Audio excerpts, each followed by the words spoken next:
여러분에게 마음의 건강이란 제목으로 은혜를 나누고자 합니다. 마음은 인간 삶의 터전입니다. 그 때문에 성경은 지킬 만한 것보다 내 마음을 지켜라, 생명의 근원이 이에서 남이라고 말씀하고 있습니다. 또 잠언서에서는 마음의 기쁨은 양약이라도 심령의 상함은 뼈의 썩음이라고 말하고 있는 것입니다. 현대 이야기에도 우리가 마음이 상하고 염려, 근심, 불안, 초조로서 눌리면은 감기로부터 시작해서 심지어는 암까지 걸리게 된다는 것입니다. 왜냐하면 마음이 우울해지면은 몸속에 있는 면역체가 약해져서 병균이 쳐들어올 때 그 병균을 능히 막을 수 있는 힘이 없어지고 만다는 것입니다. 건강한 마음은 개인의 행복뿐 아니라 가정의 행복의 바탕이며 사회 발전의 원천이 되는 것입니다. 그러면 우리가 어떻게 해야 마음의 건강을 유지할 수 있겠습니까? 오늘 이 하나님의 말씀은 마음의 건강을 유지하는 데 가장 필요한 하나님의 계획을 보여주고 있는 것입니다. 첫째로 성경에는 주 안에서 항상 기뻐하라, 내가 다시 말하노니 기뻐하라고 말씀하고 있는 것입니다. 마음의 건강의 제일 첫째 요소가 마음에 기뻐하는 것입니다. 사람이 마음에 늘 우울하고 울적하고 절망하고 부정적이면 이러한 사람은 마음이 병든 사람이요 얼마 있지 않아요 정신적인 상황이 파괴되어 버리고 마는 것입니다. 사도 바울 선생이 이 편지를 쓸 때 바울 선생의 처지는 기뻐할 수 있는 처지가 아니었습니다. 로마의 지하 감옥에 갇혀 있었습니다. 저는 바울이 갇혔던 로마의 지하 감옥에 들어가 본 적이 있습니다. 그것은 감옥 문은 위에 뚫려 있었어요. 그 뚜껑을 열고 밥을 내려다 주고 배설물을 거기에서 처리해 줍니다. 지하 감옥은 칠흑같이 어둡습니다. 습기가 빠뜨려 차고 벼룩과 이가 우글거립니다. 그 속에 냄새가 코를 찌릅니다. 그게 철사에 묶인 바울 선생이 조그마한 촛불 하나를 켜놓고 난 다음에 기약이 없는 감옥 생활을 하면서 그는 빌립보 신자들에게 편지하기를 주 안에서 항상 기뻐하라, 내가 다시 말하니 기뻐하라고 말한 것입니다. 바울 선생이 어떻게 그러한 처절한 상황에서 마음속에 기쁨을 가질 수가 있었을까요? 만일 바울 선생이 그 지하 감옥에서 기약도 없는 그러한 미래를 두고서 고통을 당하고 우울하고 절망했더라면 그는 정신적으로 절망에 처하고 정신병에 걸려버리고 말았을 것입니다. 그러나 바울은 어떠한 그런 처참한 환경에도 그런 마음이 즐거움으로 꽉 들어차고 희망이 넘쳤기 때문에 삶의 활력소가 넘쳐서 오히려 대명천지 밝은 하늘 아래 사는 사람들에게 기뻐하라, 내가 다시 말하니 기뻐하라고 격려의 편지를 할 수가 있은 것입니다. 여러분, 사람은 마음에 기쁨이 있을 때 삶에 힘이 생겨나는 것입니다. 기쁨이 사라지면 삶의 활력이 사라져버리고 마는 것입니다. 오스트리아의 유명한 정신병원 의사요 심리학자인 빅토르 프랑클 박사는 이와 같은 자기 체험담을 말했었습니다. 그가 제2차 세계대전 당시에 히틀러에게 잡혀서 유대인으로서 폴란드의 아우슈비츠의 강제노동 수용소에 들어가게 된 것입니다. 그는 막 결혼을 해서 자기 아름다운 아내를 두고서 잡혀서 감옥에 들어갔습니다. 수많은 유대인들이 강제노동 수용소에서 힘에 겨운 노동을 하고 음식은 잘 먹지를 못하고 박해를 당하고 고문을 당해서 파리 목숨같이 죽어가기 시작한 것입니다. 이 빅토르 프랑클 박사는 자기의 수많은 친구들이 파리 목숨같이 죽어가는데 가장 먼저 죽는 사람이 마음의 희망을 잃어버리고 기쁨을 잃어버린 사람이 먼저 죽더라는 것입니다. 그러나 그 사람들 가운데 삶의 의미를 가진 사람은 삶의 의미 가운데서 마음의 기쁨을 얻고 거기에 힘을 얻어서 그 무서운 고통과 역경을 견뎌내므로 말미암아 죽음을 박차고 살아났다는 것입니다. 그러나 삶의 의미를 잃어버린 사람은 마음의 기쁨을 상실하고 기쁨이 없는 사람은 힘을 잃어버리고 얼마 있지 않아요 파리같이 픽픽 쓰러져서 죽어버리고 말았다는 것입니다. 빅토르 프랑클 박사는 자기가 유일하게 살아날 수 있는 이유는 자기가 막 결혼해서 헤어진 자기의 아내를 생각하고 내가 어찌한지 감옥에서 나가서 내 아내를 행복하게 해줘야 되겠다. 아내에 대한 그 뜨거운 사랑이 그 마음의 삶의 의미를 제시해 줬다는 것입니다. 한없는 고통과 괴로움과 절망 속에서 아내에 대한 사랑이 그 마음의 의미를 주었고 그 마음의 의미가 아침 저녁으로 기쁨을 주어서 살겠다는意欲과 활력을 주었기 때문에 그 무서운 아우슈비츠 강제노동 수용소를 살아나서 오늘날 세계적인 정신병 학자가 되고 심리학자가 된 것입니다. 물론 그가 살아나 보니까 자기 아내도 잡혀 들어가서 이미 불기의 객이 되고 말았다는 것입니다. 우리가 이 세상에서 여러분 기쁨을 가지고 살 수 있는 길은 바울이 말한 것처럼 주 안에서 항상 기뻐하라고 말한 것입니다. 돈을 가지고 기뻐하라 그렇게 말하지 않았었습니다. 지위나 명예가 있기 때문에 기뻐하라고 말하지 않았었습니다. 청춘이 있기 때문에 기뻐하라고 말하지 않았었습니다. 성경에는 주 안에서 항상 기뻐하라고 말한 것입니다. 우리가 삶의 의미를 예수를 믿음으로 갖게 되면 예수 안에서 항상 기뻐하게 되는 것입니다. 사람이 어디에서 와서 왜 삶이 어디로 가는지 모르지 않습니까? 오직 하늘과 땅과 세계를 지으신 그 아버지 하나님께서 그 아들 예수를 보내셔서 나를 구원하시기 위해서 십자가에 못 박여 양손과 양발에 대못이 박히시고 창을 받아 물과 피를 다 쏟고 날 위하여 죽었다가 부활하심으로 말미암아 사망을 철폐하시고 영원한 천국을 예비해 주신 이 예수 안에서 삶의 의미를 가지라고 말씀하는 것입니다.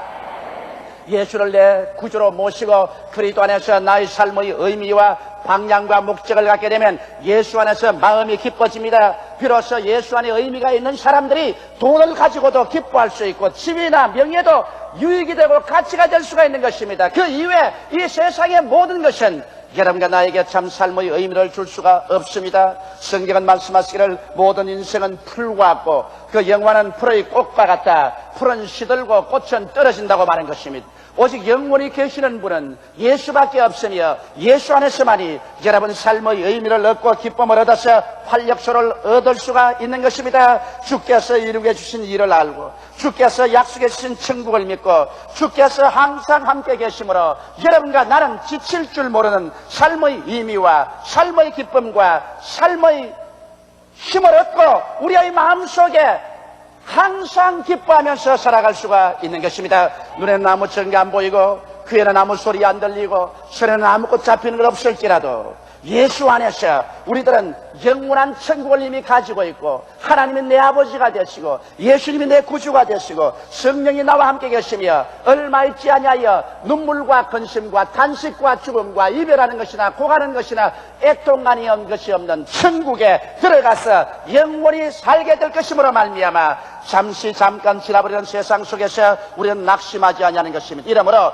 바울과 같이 우리에게 칠흑같이 어두운 환경이 다가와도 우리는 주 안에서 감사하고 찬미하며 기뻐할 수가 있고 주 안에서 기뻐할 때 우리의 마음속에 힘이 생겨서 우리는 마음의 건강을 가지고 살아갈 수 있는 것입니다. 이러한 사람은 인생을 밝고 맑고 환하게 바라보게 되는 것이며 미래를 낙관주의로 바라보게 되는 것이며 기쁨을 가지고 있는 사람에게는 마음의 감사와 평안이 넘쳐나게 되는 것입니다. 사랑하는 성도 여러분, 그러므로 여러분의 마음속에 기쁨을 잃어버릴 때 여러분의 마음이 병든다는 것을 잊지 마십시오. 오늘 여러분의 마음속에 기쁨이 있습니까? 만일 기쁨이 없다면 여러분의 마음속에 이미 병들었었습니다.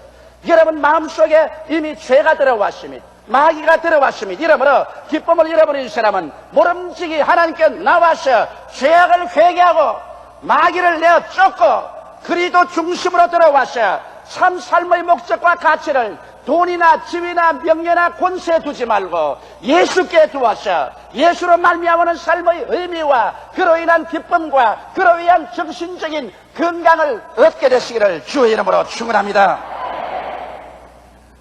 둘째로 성경은 우리에게 너희 관용을 모든 사람에게 알게 하라. 주께서 가까우시냐고 말한 것입니다. 관용이라는 것은 마음이 너그러운 있는 것입니다. 여러분 마음이 좁고 괴팍한 사람은 마음의 건강을 가질 수가 없습니다. 마음이 좁고 괴팍한 사람은 만사를 자기 중심으로만 생각하고 항상 타인을 비평하고 매사를 곡해하고 자학을 합니다. 이와 같은 사람하고 같이 살면은 여러분 이웃 사람조차 살 수가 없습니다. 마음이 좁고 괴팍한 남편, 마음이 좁고 괴팍한 아내하고 같이 살면은 그게 같이 사는 사람도 정신병에 걸리고 마는 것입니다. 마음이 괴팍한 사람하고 동료가 되어서 일을 하지 못합니다. 이런 사람은 언제나 이기주의적이고 늘 불평을 하고 매사를 곡해만 하고 그러고 자학을 하는 사람인 것입니다. 마음이 급한 사람하고도 같이 지낼 수가 없어요. 급한 사람 극단적인 행동을 합니다. 급격히 화를 잘 내고 자기 행동이나 타인의 관계에서 극단적인 태도를 취하는 것입니다. 이와 같은 마음 대신에 우리가 마음의 건강을 가지기 위해서는 마음의 관용을 가져야 됩니다. 너그럽고 용서하는 마음을 우리는 마음속에 가지고 있어야 하는 것입니다. 왜냐하면 성경은 말하기를 주께서 가까우시다고 말한 것입니다. 하늘과 땅과 세계를 지으시고 우리 죄를 대신해서 십자가에 죽었다가 부활하신 예수께서 항상 우리와 같이 계셔서 주님께서 사람 보고 살지 말고 날 보고 살라고 말하기 때문에 예수를 쳐다보고 살면은 우리는 마음속에 관용을 가지고 살게 되는 것입니다. 항상 내가 이렇게 수고하는데 사람들이 나를 인정해 주지 아니한다, 나를 알아주지 않는다, 늘 마음속에 원망을 가지고 공투성을 가지고 살면은 마음속에 좁고 괴롭습니다. 그러나 여러분과 나를 인정해 주는 하나님이시며 내가 바라는 칭찬은 하나님께로 받기를 원하며 주님이 나를 인정해 주시면 온 세상 다 날 버려도 나는 마음에 괴롭지 않다는 심령을 가지고 살면은 마음의 관용을 가지고 살아갈 수가 있는 것입니다. 사람들이 이웃을 너그럽게 생각하고 용서해 주지 않은 마음을 가지면 정신적인 감옥에 들어가게 되는 것입니다. 예수께서 한 번은 이런 비유의 말씀을 하셨습니다. 한 임금이 빚쟁이를 불러왔었습니다.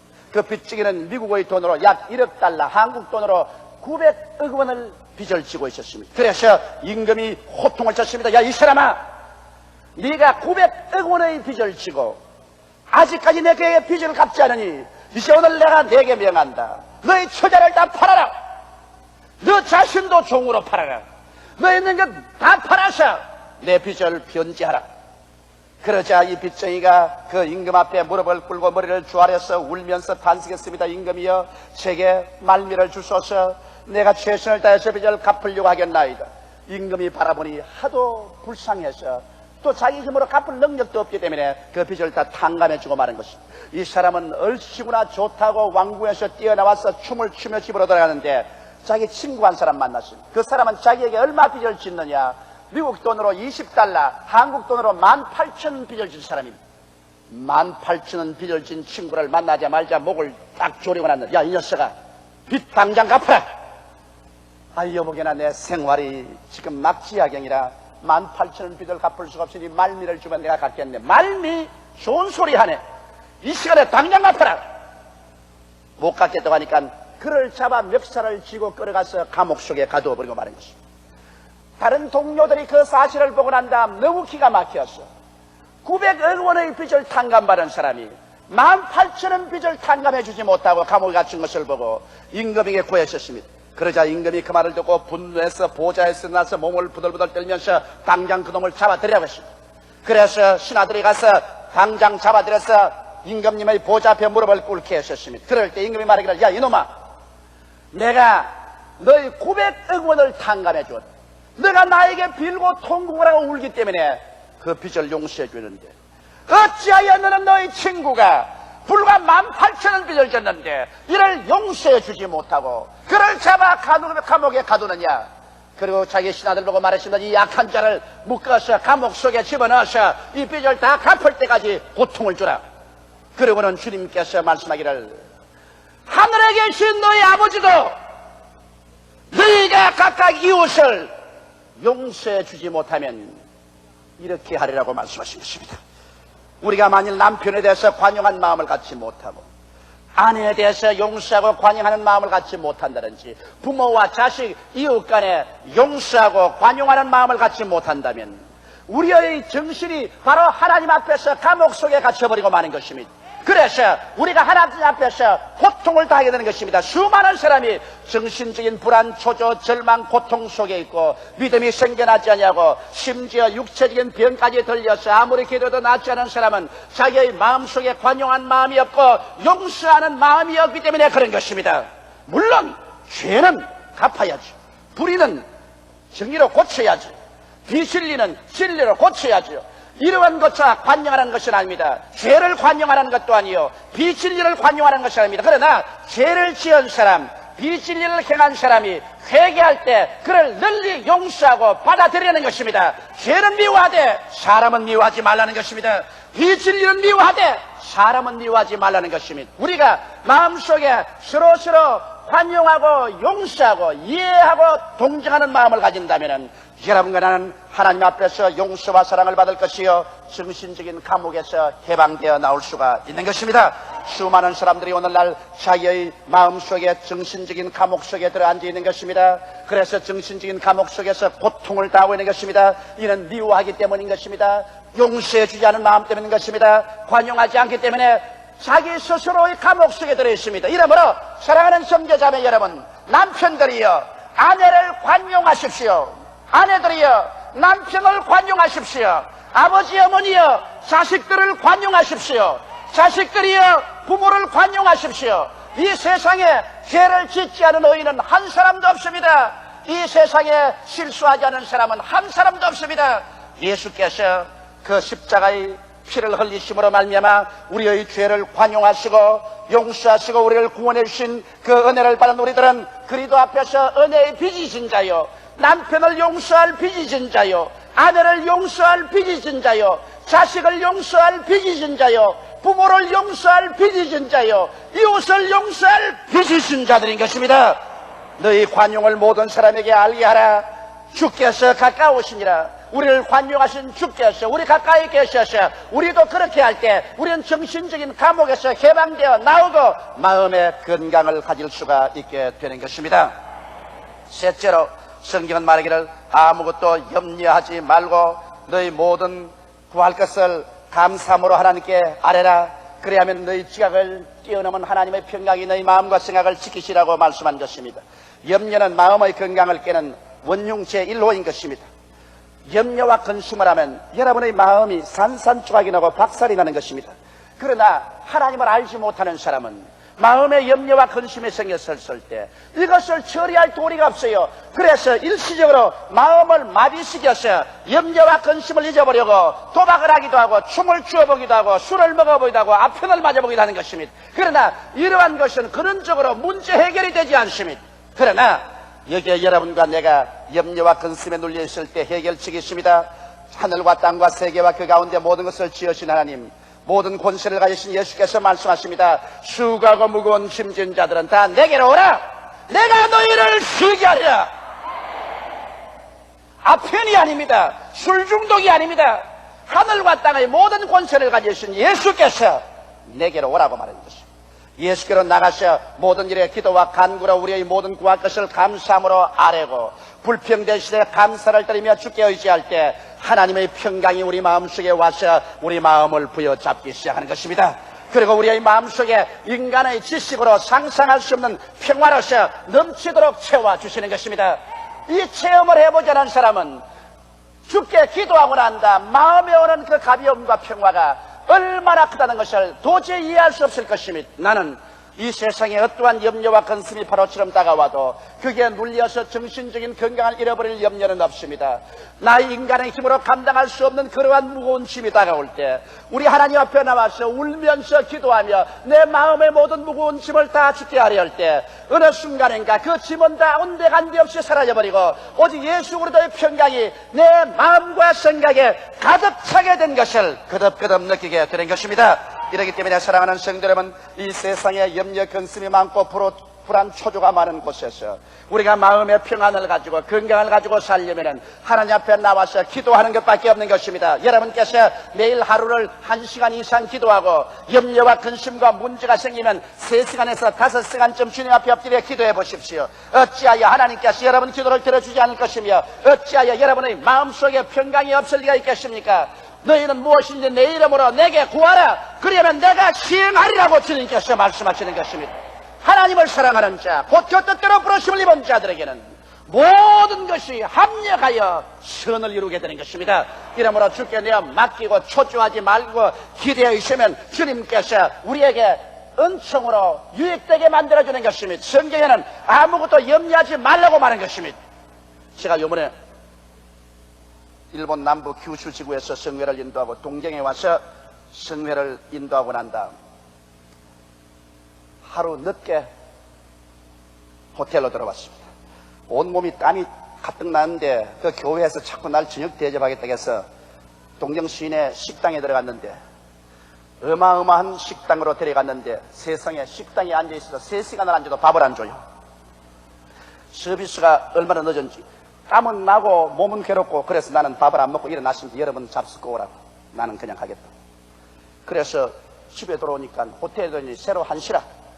아무래도 밥 먹을 데가 없어.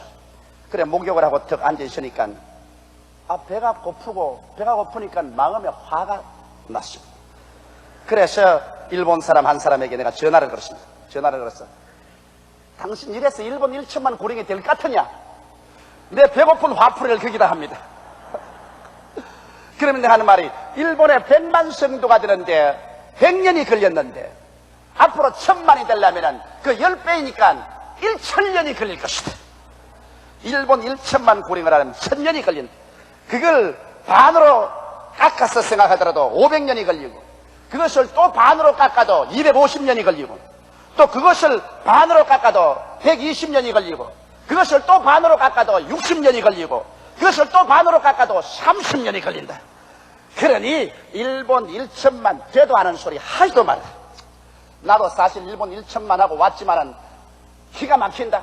그러므로 1천만 그만두자. 그리고 내가 전화를 콱 놓고서 잠자리에 들어갔습니다. 내 배고픈 화풀이를 했다. 그리고 잠을 자는데 아침에 일어나니까 마음이 울적하고 고통스러워 견딜 수가 없어요. 온몸이 힘이 쫙 빠지고 그냥 하나님이 당장 하늘에서 채찍으로 때릴 것 같아요. 그래서 아침에 일어나서 새벽 기도하기 위해서 꿇어 앉아서 하나님 왜 이렇게 내 마음이 울적합니까? 너 어찌 내가 무슨 말 했지? 하나님 앞에서 네가 무슨 말을 했지? 일본 1천만 고령 별로 잘 안 될 거라고 말했습니다. 네가 천지의 주인이냐? 네가 하늘을 지었댔느냐? 네가 땅을 지었댔느냐? 네가 죽은 자를 살리시며 없는 것을 있는 것 같이 부르는 하나님이냐? 내가 어제 저녁에 가만히 들어보니까 네가 마치 하나님처럼 말하더구나. 나쁜 놈. 어찌 겁이 나는지 하나님을 물어봐서 아유 잘못했습니다. 아유 1천만 구령 되고 말고요. 내가 쪼보라운 인간 계산으로서 잘못 계산했습니다. 하나님은 죽은 자를 살리시며 없는 것을 있는 것 같이 부르시는 하나님인데 거기에 어디 내가 감히 수판을 가지고 계산을 한단 말인 것입니까? 하나님이여 내가 안드레와 같이 믿음과 꿈이 있는 사람이 되지 않고 빌립처럼 계산하다가 광야에서 굶어 죽는 사람 되기 십상입니다. 제발 용서해 주시옵소서. 그러고 난 다음 그 일본 성도에게 당장 전화를 걸었습니다. 내 어제쯤에 말한 것 제발 잘못해 용서해 주십시오. 사실 말이지 배가 고파가 화가 나 그랬습니다. 그럼 내가 계산으로 그렇게 한 게 아니라 정말 용서해 주십시오. 내가 그냥 죄를 회개를 하고 하나님께 회개를 하니까 그때야 내 마음에 도로 평안이 다가오고 기쁨이 다가오고 일본 1천만 구령의 확신이 마음속에 꽉 들어 차는 것을 느꼈었습니다. 여러분 사람이 자기 인간의 계산으로 계산하면 언제나 낙심하고 절망할 때가 있지만은 하나님은 죽은 자를 살리시며 없는 것을 있는 것 같이 부르신 하나님이기 때문에 하나님께 넘치 못하심이 없으므로 하나님이 믿음을 주실 때 하나님께 내어 맡기고 마음의 평강을 가질 때 마음의 건강을 소유할 수가 있는 것입니다.